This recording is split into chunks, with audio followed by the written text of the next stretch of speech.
MMA judging. What would you do if you could make a change? What would you do? I think the easiest thing to do right away, like without changing a bunch of rules and stuff like that, is just have 5 judges, especially for title fights, main events, stuff like that. I mean, high school wrestling, college wrestling, when you're in the state meets, they bring in an extra ref for the points. Title fights. Yeah. You know, so like to make sure that, hey, did you see that call? Like, if you know that when the stakes are that high, they do bring in extra so make sure there's no errors to mitigate risk. And I think just bringing in 5 judges would be. It's not a hard fix. You know, there's usually 5 judges here on the night anyway, 4 or 5 judges. Like on the main event, have all of them judged. So now it's like you're spreading out the risk. So if someone has a bad vantage point on one round, or maybe 2 guys had a bad vantage point on one round, the likelihood is the majority will have a good view of what happened.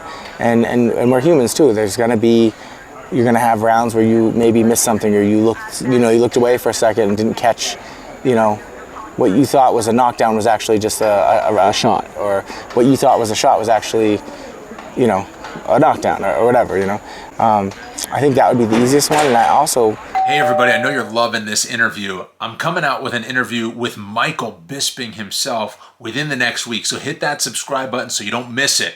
All right, now back to this one.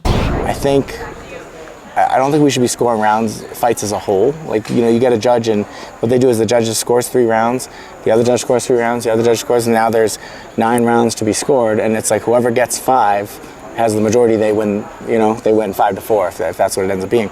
But I just don't see a scenario where it makes sense that you could win a majority of the round on a majority of the scorecards and still lose a fight. So if like 2 judges see you winning round 1, and 2 judges see you winning round 2, but then it's hard to explain. Like Calvin's last fight, like ultimately he lost 8-7 on the scorecards, but we won 2 of the judges had us winning the second, 2 of us had winning the fourth, and 3 of us had winning the fifth. But because Josh was 3-0 on the first and third, he won the fight. But really, we won a majority of the rounds by a majority of the judges. So I think that's an easy fix too, because now it's like the majority rules. It shouldn't.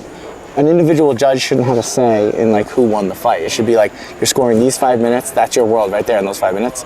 Who won those 5 minutes? All right, move on. What's the next 5 minutes? And then if you score it that way, I think it could help spread out some of the risk a little bit, because there's been times where I'm cornering a fight and my fighter got dropped. Perfect example, Rob against Cheeto in the first round. He got hit with the left hook and got dropped, but as I was turning, the post got in my way and all I saw was Rob shooting. And I looked at Calvin and I go, why would Rob shoot? And he goes, oh, he got clipped. But how often is that the judge? Like the same thing, and they don't get to watch this replay. Right. So I think like letting the majority decide who wins each round and then closing that round. Now, 2 judges have you winning the first, 1 has you losing. It's not 2-1 on the scorecards. It's 1-0. You get a point for the first round, and I think you could figure out how to factor in 10-8s with that, like maybe get a 1.5 or something. But if the majority change the math problem. Yeah, the math problem. You should never win a majority of the rounds by a majority of the judges, but still lose the fight. Thanks, Tyson. Thanks, buddy. Good guy. I hate judges.